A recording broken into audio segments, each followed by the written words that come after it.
Shabbat Shalom. Please take a seat.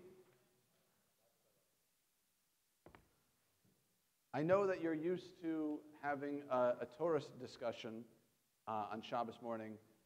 My apologies in advance that this is going to be a little more frontal than you may be used to. I know, people looking at me quizzically. By frontal, I mean it's going to be more sermon and less conversation. First off, by a show of hands, how many of you remember what a magic 8-ball is or was? All right.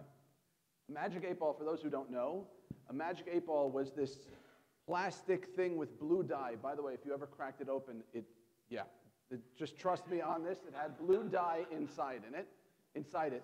And you would ask the magic 8-ball a question, and you'd shake it up, and it'd give you an answer. And it'd say, does not appear likely, or it would say something like, ask again later. And it was fun, it was goofy, and you could have fun with it. This week in the Torah, we read about something that I call the biblical magic 8-ball. It's the Urim V'Tumim, the breastplate of the high priest. It had these stones in it, and they would ask not the magic 8-ball. They would ask the Urim V'Tumim a question, and it would light up in such a way with these stones that represented all the tribes, and it would give Aaron or Moses or whoever was asking the question, it would give them the answer. So it was actually a combination, this is going to be really 1980s for you, it was a combination magic 8-ball and mastermind, right? It had the colors flashing up in a specific order and sequence to tell you the answer. Think about that for a second. Whether or not you had a magic 8-ball, something to give you all the answers, right? In contrast to something that gives us all the answers, next week, 1 week from today, even less, we'll be celebrating Pesach. And the way we celebrate Pesach, the most commonly practiced yearly ritual is the Seder. And the Seder is not about answering questions. The Seder is about asking. The Seder is all about asking questions, some of which don't have an answer.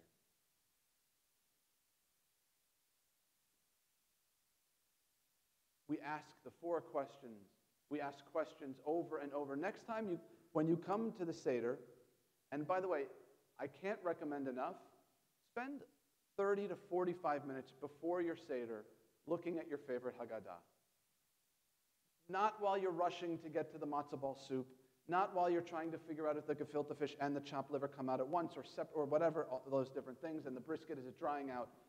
Take a look at the Haggadah without any time pressure before your Seder, and look at the fact that it's all about asking questions, prompting questions. We put strange things, we dip green things in salt water, and it's all about provoking questions. The reason we do the Seder comes from a passage in the Mishnah. It says, "V'higadeta levincha bayom hahu," and you shall tell your children on that day. It doesn't say give them the answers. It says, "V'higadeta," magid, tell the story, and have them ask questions. This is the whole reason for the Seder, for the children to ask questions and for their questions to be listened to. Not brushed away while we're trying to get the brisket on the table or trying to figure out if the kosher for Passover cake sank or whatever. It's listening to the kids and having them ask questions. The central question of the Seder, the central point of it is to tell our narrative to our children. To say, this is what happened when our ancestors went out of Egypt. And it's more complicated than that, because it's not just about our ancestors going out of Egypt. Because it also says every single person in every single generation should see themselves as if they personally had left Egypt. So the story of Passover is not just about the Jewish people, the Israelites, our national story. It's about our personal story. And they ask questions. That's how they do it. They ask questions and they get the opportunity to wrestle with and take their place as Israel. When the children engage in this kind of dialogue, first of all, nothing can be more Jewish than asking questions. Oh, actually, that's not true. The only thing more Jewish than asking questions is answering with a question. And when the children do this, they're taking their place as Yisrael. The biggest misconception we have is that we're Jews, by the way. We're called Jews because it's thought that we come from the tribe of Judah, but that's not who we are. We are B'nai Yisrael. We are the children of Israel. We are Israelites, people who wrestle.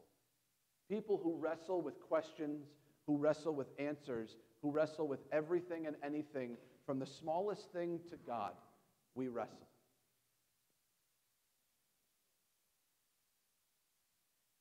Think about when your child was young. At a certain point, they had a favorite question. It's 3 letters. Why? Why? Why? Why? That is Judaism. Why? And what we do when we ask why is we speak truth to power. We question authority. For the longest time, since its inception, Judaism has been all about undoing the status quo. Judaism is all about challenging what is the dominant idea and presenting an alternative. Whether it's the Greeks who loved beauty and we loved knowledge and goodness, whether it's polytheism and sacrifices, human sacrifices, and we say no, Judaism is all about challenging the status quo and speaking truth to power, questioning authority.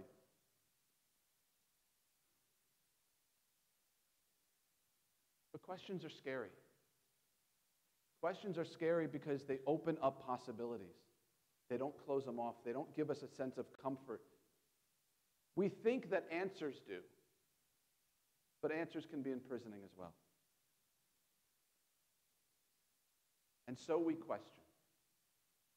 And I cannot think of a better day to talk about questioning than this morning, March 24th, 2018.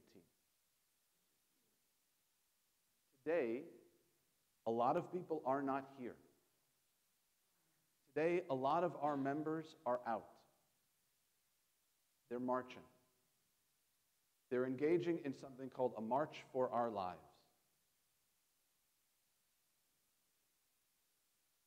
Now, as a rabbi, I watch other rabbis talk about subjects like this. Talk about the march for our lives, and I'm going to say the words gun control. And I can't think of an easier gig for a rabbi than to talk about something like that. Because rabbis can use soaring rhetoric and stir emotion up and ask questions and then drop it. Because rabbis don't have the burden of answering the questions, and that is not fair. I don't have answers to this insanely complicated question. If anybody tells you that that gun control and gun violence is a simple or easy topic, they're trying to sell you something. If someone tells you that they know how to fix what's going on in our country, check your wallet. Make sure it's still in your pocket.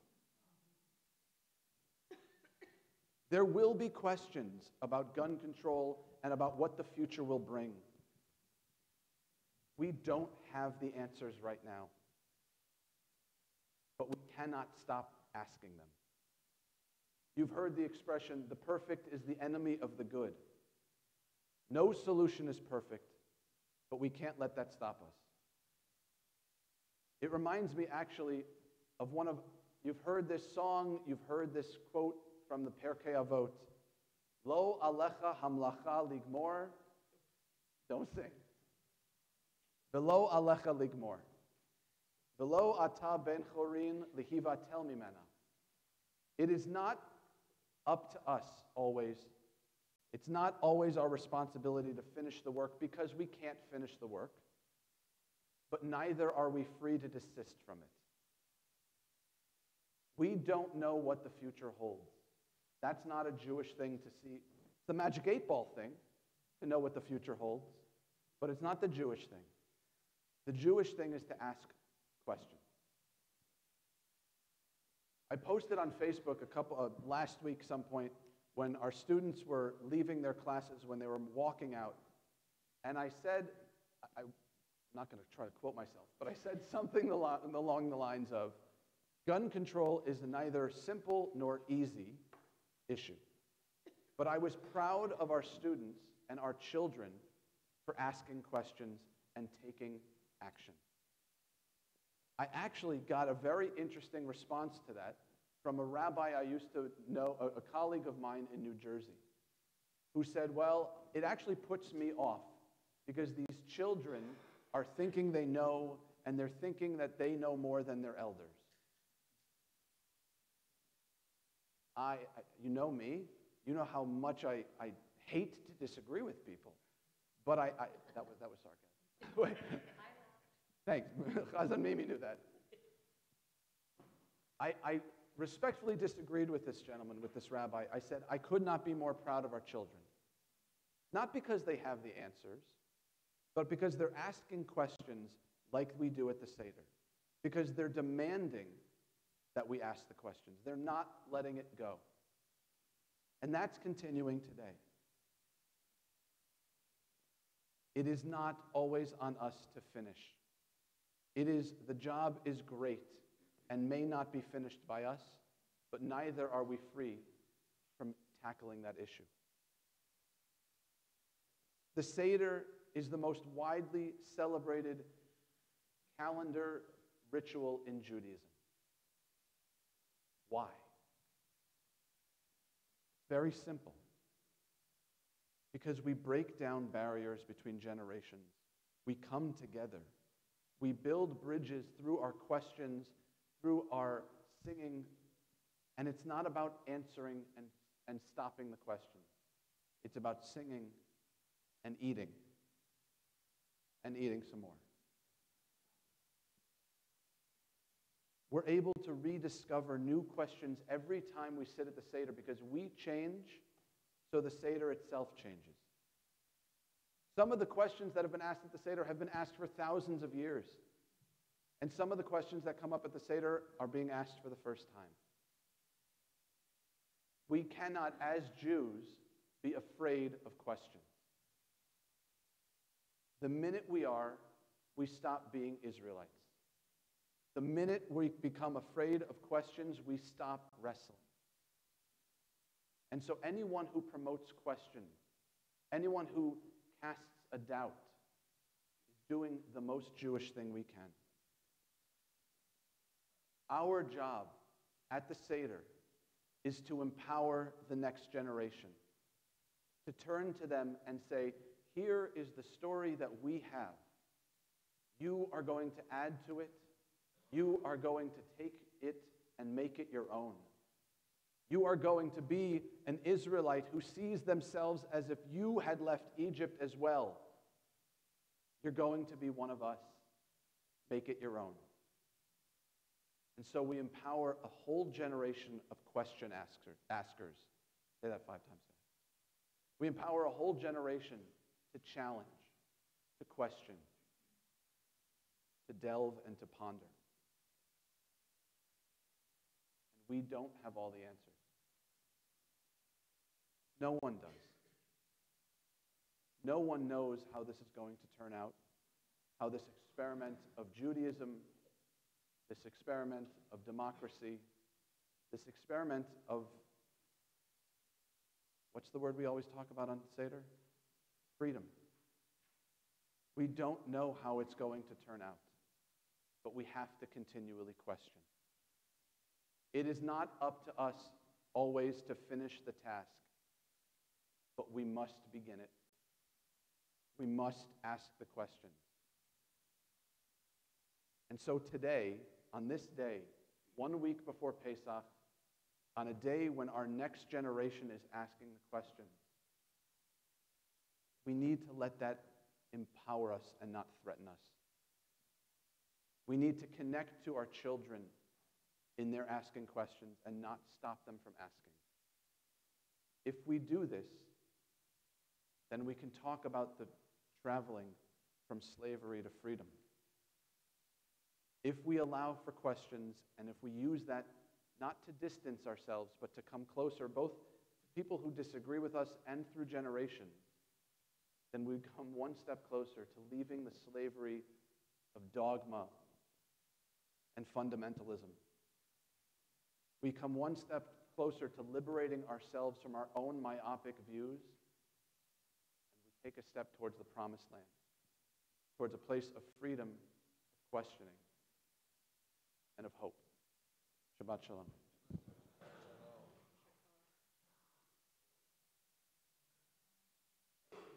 The Torah reading for this morning can be found in your Chumashim on page 617, chapter 7, verse